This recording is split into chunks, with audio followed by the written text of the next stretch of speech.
ආයිබෝවන් තුම්මුල politics YouTube නාලිකාවේ අදත් ඔබ සියලු දෙනා සාදරයෙන් පිළිගන්නවා. අද කතා කරන්න බලාපොරොත්තු වෙන්නේ පහුගිය දවස්වල බටහිර මාධ්‍යවල වාර්තා වුණු ප්‍රධාන පුවතක් ගැන. ඒ ඔබ දන්නා ඊලෝන් මස්ක් ගැන. ඩොනල්ඩ් ට්‍රම්ප් නව ඇමරිකානු ජනාධිපතිවරයා ඊලෝන් මස්ක්ට රජයේ කාර්යභාරයක් ලබා දුන්නා. ඒ රාජ්‍ය ආයතන කාර්යක්ෂම කරන්න ඔහුට ප්‍රධානත්වය ගන්න කියලා.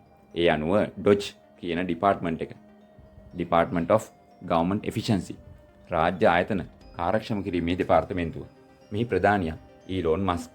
හැබැයි දැන් ඔහු කියනවා ඩොජ් එකේ වැඩවලට යන්න ටිකක් අමාරුයි. ඊළඟ මාසෙ ඉඳන් ඔහු සතියේ දවසක් දෙකක් වගේ ඩොජ් එකට යනවා කියලා. ඒකට හේතුව මොකද්ද? අද කතාව ඒ ගැන. ඩොනල්ඩ් ට්‍රම්ප්ගේ ඇමරිකන් ෆස්ට් ප්‍රතිපත්තිය යටතේ ඔහුගේ රාජ්‍ය වියදම් අඩු කිරීමේ විශාල වැඩපිළිවෙලක් තියෙනවා.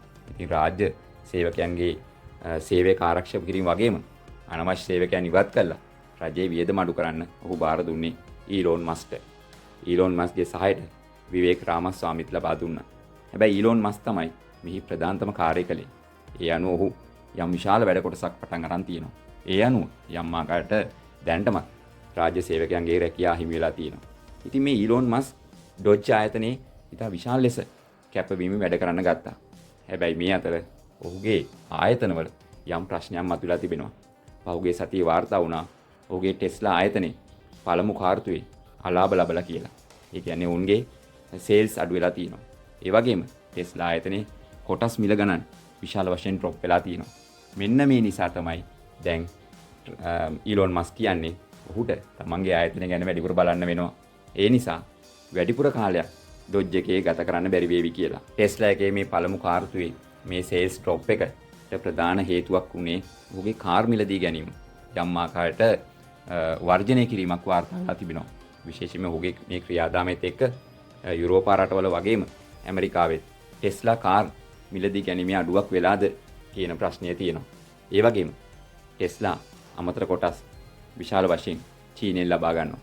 ඒ වගේම චීනේ ඔවුන්ගේ කාර් නිෂ්පාදනය කරන ෆැක්ටරි තියෙනවා.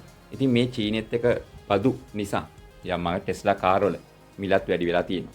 ඉතින් මේ නිසා ටෙස්ලා වල සේල්ස් බැහැලා. ඉතින් ටෙස්ලා ෂෙයාර්ස් 125කින් විතර වැල්ලා කියලා කියනවා. කොහොම නමුත් මෙන්න මේ තත්ත්වය මග අරගන්න ඊලෝන් මස්ක් වැඩි කාලයක් ඔහුගේ ප්‍රධානතම ආයතන වන ටෙස්ලාහි ගත කරන්න අවශ්‍ය නිසා තමයි මේ විදිහට ඩොජ් එකට යන එක අඩු කරන්න වෙනවා කියලා ඔහු කියලා තියෙන්නේ. ඊලෝන් මස්ක් මේ ඩොජ් ඩිපාර්ට්මන්ට් එකෙන් සම්පූර්ණයෙන්ම අයින් වෙවිද? නැහැ. ඔහු අයින් වෙන එකක් නැහැ. මොකද ඔහු දැනටමත් ඩොනල්ඩ් ට්‍රම්ප්ගේ ළඟම හිතවතා, ඒ වගේම ඔහුගේ උපදේශකයා. ඒ නිසා මස්ක් කීයටවත් මේකෙන් අයින් වෙන එකක් නැහැ. ඒ වගේම ඊලෝන් මස්ක් විශාල මුදලක් ට්‍රම්ප්ගේ දේශපාලන ව්‍යාපාර වලට යෙදුවා. ඒ නිසා ඊලෝන් මස්ක් කීයටවත් මේකෙන් අයින් වෙන්නේ නැහැ. ඒ වගේම ට්‍රම්ප් ඔහුට අයින් වෙන්න දෙන්නෙත් නැහැ. නමුත් මේ ඔහුගේ මේ తాවකාලික මේ ඔහුගේ ආයතනවල කඩා වැටීම ඔහු බලන් ඉන්න එකක් නැහැ. මොකද ඔහු ලෝකේ අංක 1 කෝටිපති වෙලා තිබෙන්නේ මේ ටෙස්ලා ආයතනය නිසා. ප්‍රධාන වශයෙන්ම ඔහුගේ ව්‍යාපාරවල අංක 1 තැන තියෙන ටෙස්ලා ආයතනය.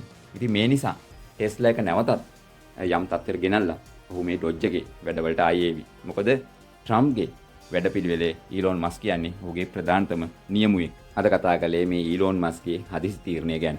ඔහුගේ මේ නව රජයේ කාර්යභාරයට ඔහුට කැපවීමට තියෙන වෙලාව අඩු කරනවා කියලා මේ ඔහු කරන ලද ආందోලනාත්මක ප්‍රකාශය ගැන. ඉතින් අපි ඉදිරියේදී ඩොජ් එක ගැන කතා කරමු. ඒ වගේම මේ ට්‍රම්ප්ගේ ඇමරිකන් ෆස්ට් ප්‍රතිපත්තියේ යම් යම් දේවල් ගැන කතා කරමු. ඉතින් අදට සමුගන්නම්. ඔබට සුබ දවසක්.